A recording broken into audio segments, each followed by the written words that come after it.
المفردات المنقولة. ويجوز ذلك منه لأنه حينئذ أخذ المدعي والمستدل ويؤاخذ بما يؤخذان به. ثم قوله فينبغي ينافي قوله الواجب على السائل ظاهرا لأن الواجب ما لا يجوز تركه وما ينبغي يجوز تركه. إن تأملت بإفعال الذي يظهر لك عدم التنافي لأن المسلمين كثيرا ما يعبدون بالله عن الواجب وعنه مع أنه في التعبير به أنه إشارة إلى ما ستعرف من أنه ينبغي أن لا يكون أحد متخاصمين في غاية البداعة لأن هذه الأشياء ظاهرة لا تكون مجهولة إلا لمن كان أسوأ الحال. ثم قال المصنف القدس في الحاشية ثم علم أن المؤلل ما دام في تعريف الأقوال والتحرير لا يتوجه إليه الملك كما إذا كان المؤلل الزكاة واجبة في نساء أبي حنيفة رحمه الله تعالى وليست بواجبة عند الشافعي رحمه الله تعالى فلا يقال له لما قلت إنها واجبة لأنه ذكر القول بطريق الحكاية لا بطريق الابتعاء ولا دخل في الحكايات إلا إذا نقل شيئا وأخطأ في النقل حينئذ يجوز طلب تصحيح النقل أو عرف شيئا ولم يكن تعريفه جامعا أو مانعا فيجوز أن يطلب الفرد والعكس فلا يجوز الدفن إذا كان جامعا ومانعا تم كلامه والمراد بقوله جامعا ومانعا علما مخاطب بهما لأنه كثير ما يكون الحق جامعا ولا يعلم السائل فيطلب ويجوز طلبه بالاتفاق.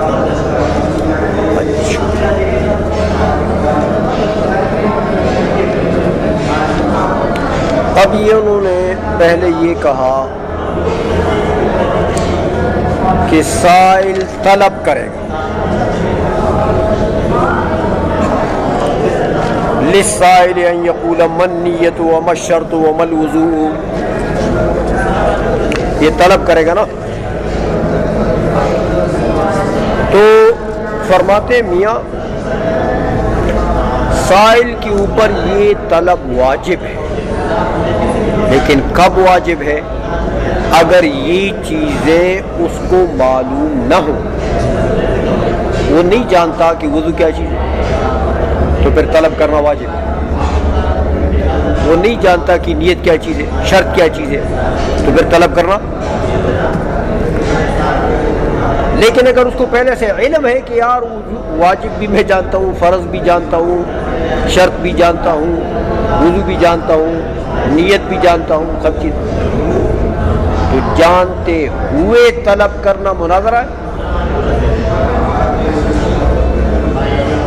مناظرہ تو احقاق حق کے لیے ہوتا ہے نا. تو جب یہ خود جانتا ہے تو پھر طلب کر رہا ہے تو اس کا تو مطلب یہ ہے کہ یا اس کی تعجیز کر رہا ہے. جس کو نہیں آئے گا نا، میں تو پوچھوں گا تو اس کو نہیں آئے گا، شرمندہ ہو جائے گا، تو یہ مناظرہ ہو گیا. اس لیے کہتے ہیں اعلم ان وجوب الطلب انما هو اذا لم يكن معلوما للسائل، کہ ان چیزوں کا طلب واجب ہے کب؟ جب کہ سائل کو یہ چیزیں معلوم نہ ہو. لأن الطلب مع العلم مکابرۃ و مجادلۃ کما سبق، پہلے گزرا ہے نا کہ علم ہے اور طلب کر رہا ہے، تو یہ تو پھر مناظرہ نہ ہوا، مجادلہ ہے یا مکابرہ ہے. اچھا، اب انہوں نے ایک بات کہی ہے کہ یہ جو بات انہوں نے کہی ہے نا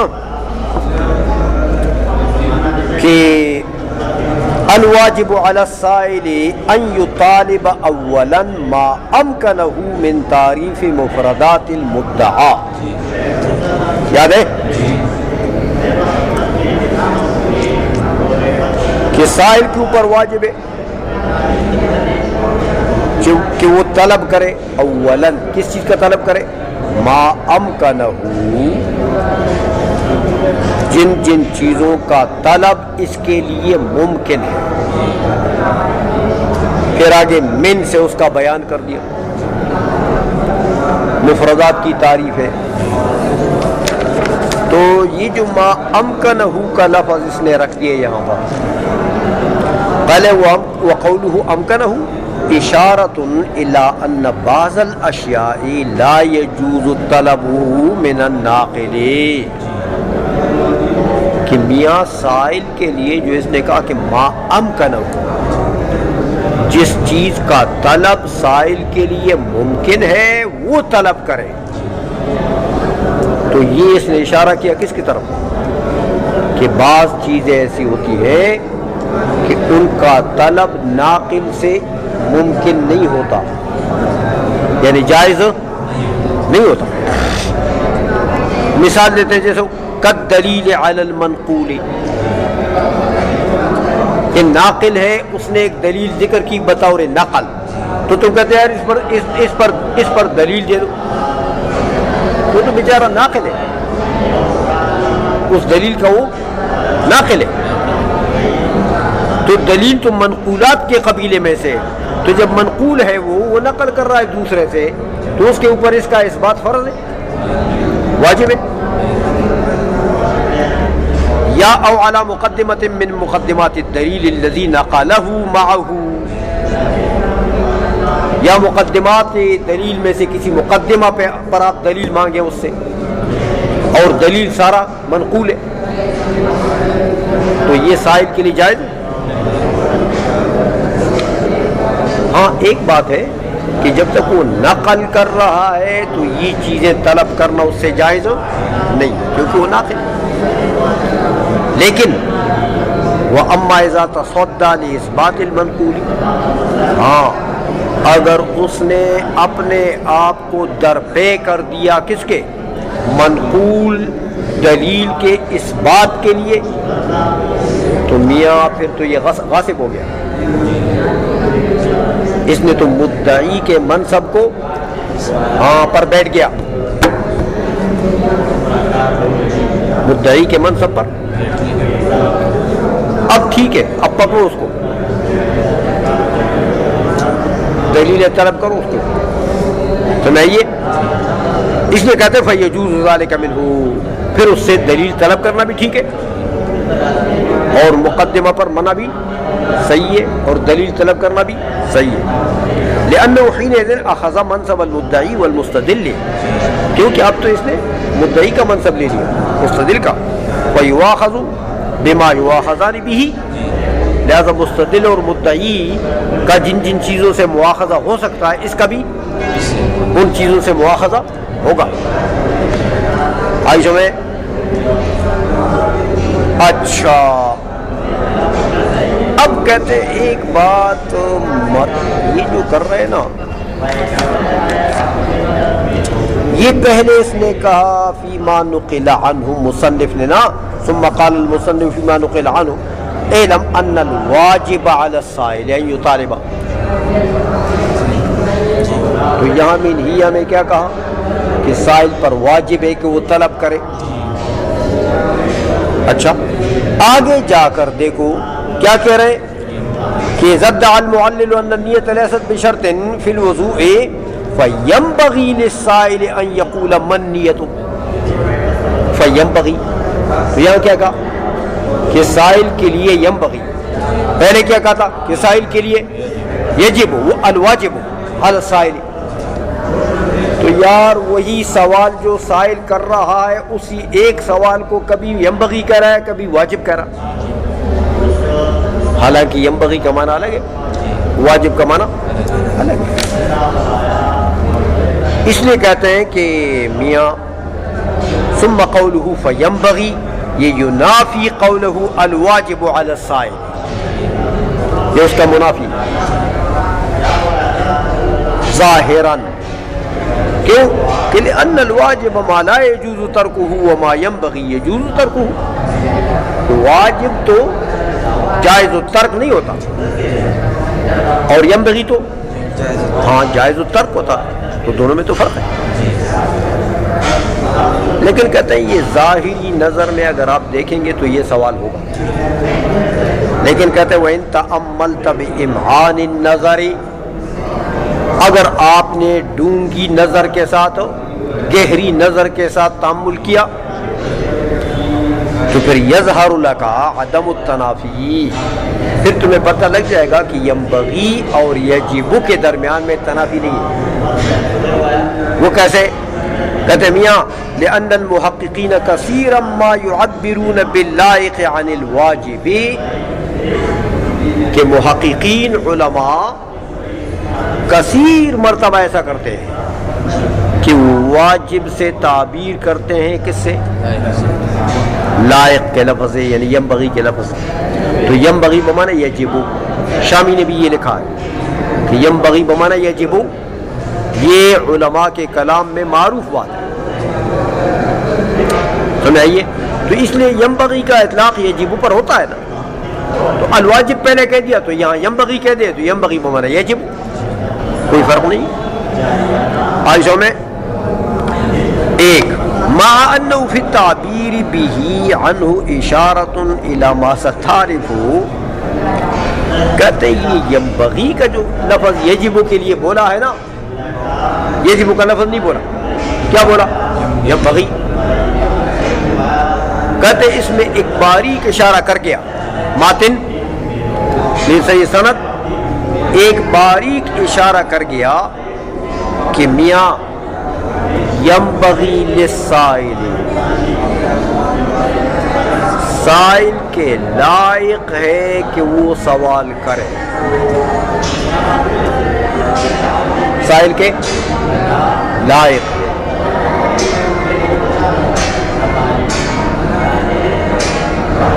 یہ لائق کے لفظ سے اشارہ کر دیا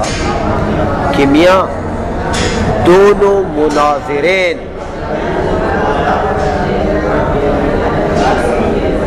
دونوں مناظرین کچھ بندے دے پتر تو چاہیے نا،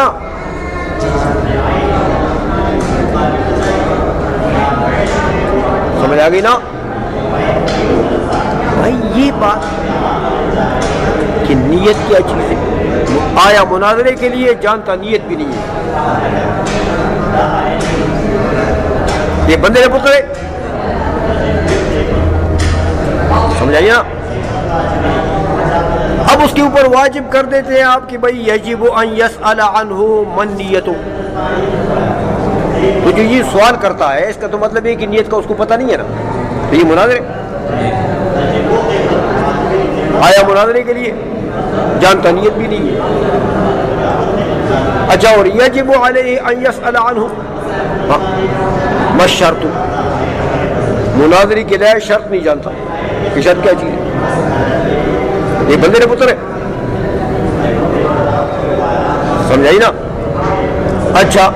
یا اس سے سوال کرتا ہے یجب علیہ ان یسأل عنہ ما الوضوء،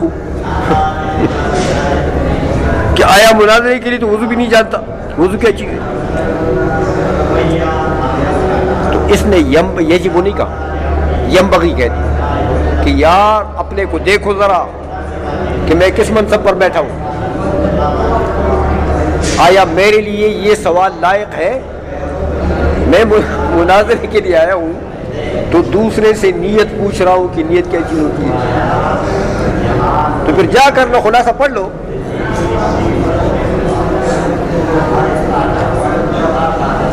سمجھ آ گئی نا، اس لیے کہتے ہیں ینبغی، ینبغی اس کو اپنے آپ کو ذرا تولنا چاہیے کہ آیا یہ سوال میرے لائق ہے کہ میں اس منصب پر بیٹھا ہوں تو اب دوسرے سے نیت سیکھ رہا ہوں کہ بھائی نیت کیا ہوتی ہے، وضو کیا ہوتا ہے، شرط کیا ہوتی ہے۔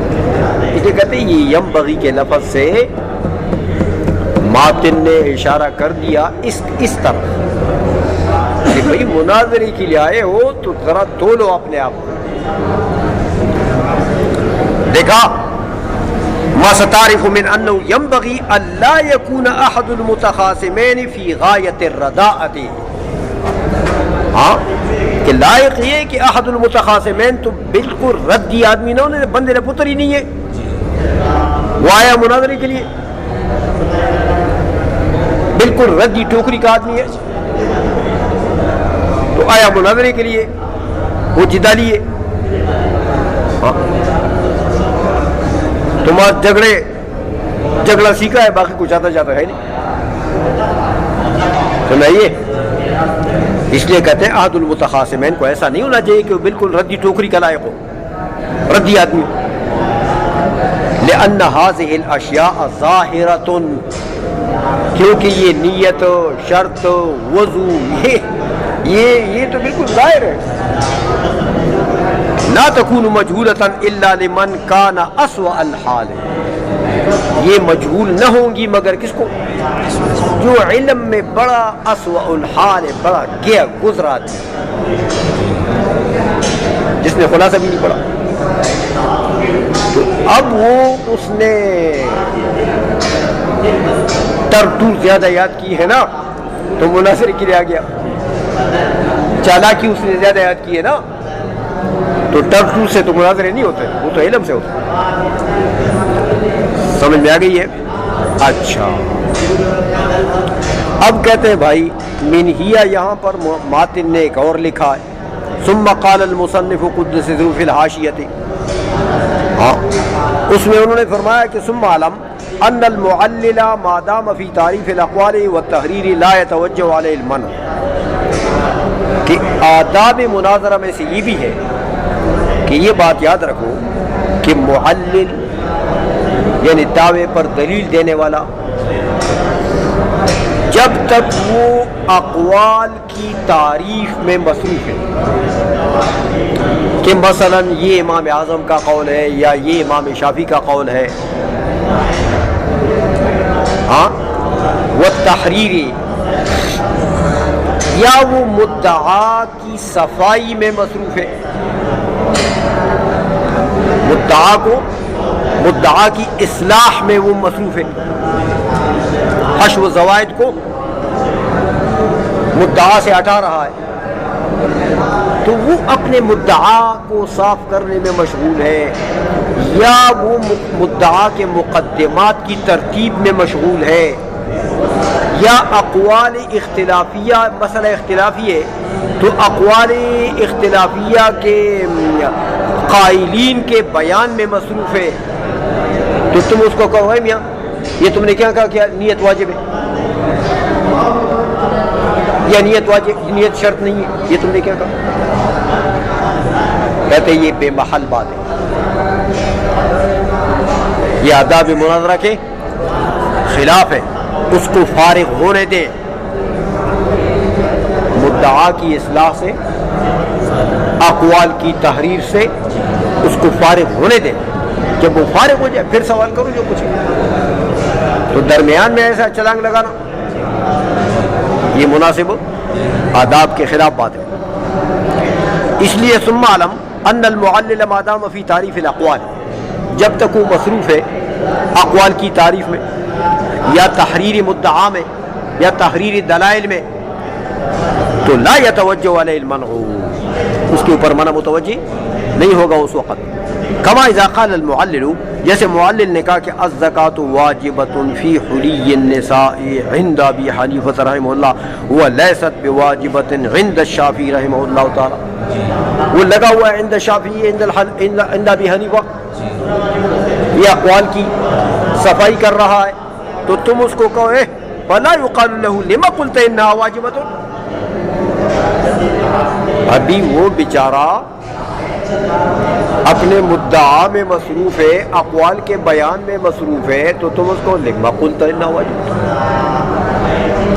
یہ آداب مناظرہ کے خلاف ہے، اس کو فارغ ہونے دیں. لأنه ذکر القول بطریق الحکایت، کیونکہ جب اس کا کلام ختم ہو جائے گا تو اب آپ کو پتہ لگ جائے گا کہ اس نے نقل کی ہے یا اس نے دعویٰ اپنی طرف سے کیا ہے. اب آپ کو اپنے منصب کا پتہ لگ جائے گا نا کہ بھئی اگر وہ ناقل ہے تو میرا منصب صرف یہ کہ اس سے تصحیح نقل کا طلب کروں، اور اگر وہ مدعی ہے، معلل ہے، تو پھر میرا منصب یہ کہ اس کے مقدمات دلیل پر منع بھی کروں، تو آپ کو اپنا پتہ لگا اس وقت لگے گا جب کہ وہ فارغ ہو جائے کہ آپ کا کیا حق ہے۔ اس لیے کہتے ہیں ذکر القول بطریق الحکایت لا بطریق الادعاء، تو جب دعویٰ اس کا ہے نہیں، وہ نقل کر رہا ہے، تو میاں ولا دخل فی الحکایات الا اذا نقل شیئا واخطأ فی النقل، حکایات میں تو اس وقت جب وہ چیز کو نقل کرتا ہے تو پھر آپ دخل دے سکتے ہیں کہ آپ تصحیح نقل کا طلب کر لیں، یا اس سے غلطی ہو گئی تو خطا پر گرفت کر دیں، یہ کر سکتے ہیں۔ فحینئذ یجوز طلب تصحیح نقل، ایک یا او عرف شیئا، یا کسی چیز کی تعریف کر دی اس نے لیکن ولم یکن تعریفہ جامعا او مانعا،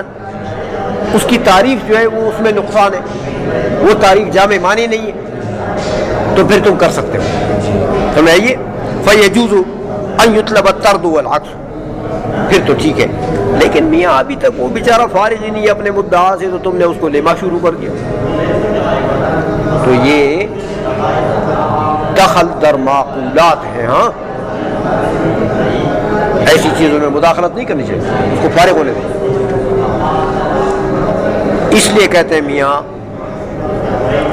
فلا يجوز الدخل اذا كان جامعا ومانعا، جب تعریف جامع مانے ہو تو پھر دخل جائے گی نہیں۔ تم کلامہ، ماتن کا منہیہ یہاں تک ختم۔ ابھی کہتے ہیں میاں المراد بکونی جامعا ومانعا، ہاں کہ جامعا و مانعا سے مراد کیا ہے کہ حقیقت میں وہ تعریف جامع بھی ہو اپنے افراد کو، مانی بھی ہو دخول غیر سے، لیکن اس جامعیت اور مانعیت کا علم بھی مخاطب کو، سمجھائیے، تو پھر تو ٹھیک ہے، طلب نہیں کر سکتا کچھ بھی، لیکن اگر اس کو علم نہیں ہے، تعریف جامع ہے مانی بھی ہے لیکن جامعیت کا علم مخاطب کو، سائل کو نہیں ہے، تو پھر تو وہ طلب کر سکتا، سمجھائیے۔ اس لیے کہتے ہیں مراد بکونی جامعا ومانعا علم المخاطب بہما، کہ مخاطب کو اس کا علم ہو، لأنه كثيرا ما يكون الحد جامعا ولا يعلم السائل، جامع تو ہوتا ہے لفظ نمبر، سائل کو اس کا علم نہیں ہوتا، فيطلب ويجوز طلبه بالاتفاق، اب وہ طلب کرے گا کیونکہ جس چیز کا اس کو علم نہیں ہے، وہ آپ نے پڑھا ہے کہ اس کے اوپر طلب واجب ہے، ہو گیا۔